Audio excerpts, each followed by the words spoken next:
Ayan. Nagpapa-order na po kami ng itlog kung gusto nyo pong bagong harvest. Tuwing hapon po ako na-harvest. Magandang araw po muli sa inyong lahat.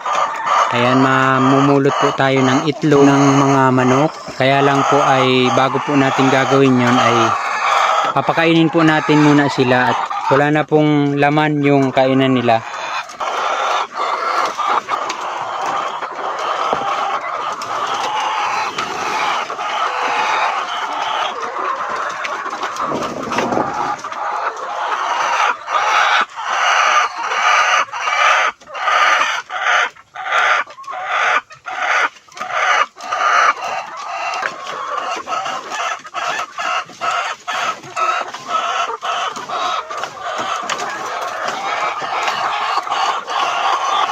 Kaya ko po siya inahalo kasi may minix po akong pangpatigas po ng shell ng itlog at para din po sa mga manok na hindi po malumpo or maiwasan po yung pagkalumpo nila kasi sa pagkain po nila pagka sila po ay tumataba minsan po nabigat po yung katawan, dapat po matibay po yung paa kasi pag mabigat na po yung katawan ng manok dahil sila po ay nangingitlog, bumibigay na po yung tuhod nila kaya dapat po ay mayroon tayong vitamins para sa buto.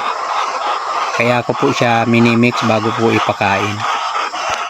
Sa mga gusto pong mag-alaga ng ganitong RTL, kung may katanungan po kayo, pwede po kayong mag-comment at sasagutin ko po yan base po sa experience ko sa pag-aalaga po ng ganitong RTL.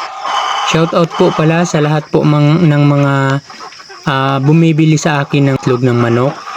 Maraming salamat po sa inyong lahat. Kumusta po kayong lahat at ingat po kayo palagi. At sa lahat po dyan ng nangangailangan po ng itlog ng manok, lalong lalo na po yung may tindahan.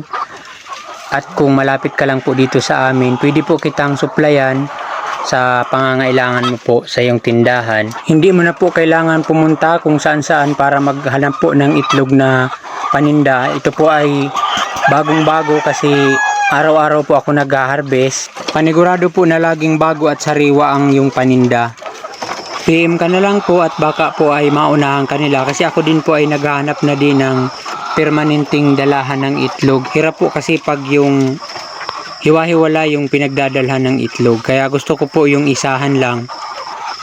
Pero sa ngayon po okay lang.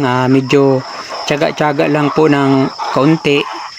Kasi hindi pa naman po nangingitlog yung ibang manok nito. So okay lang yun kasi nahanapan pa naman ng nagbibili. Yun lang po yung mahirap pag nag-itlog na po silang lahat. Kasi marami na. So dapat po talaga makakuha na ng permanenteng dalahan. Ilan yata?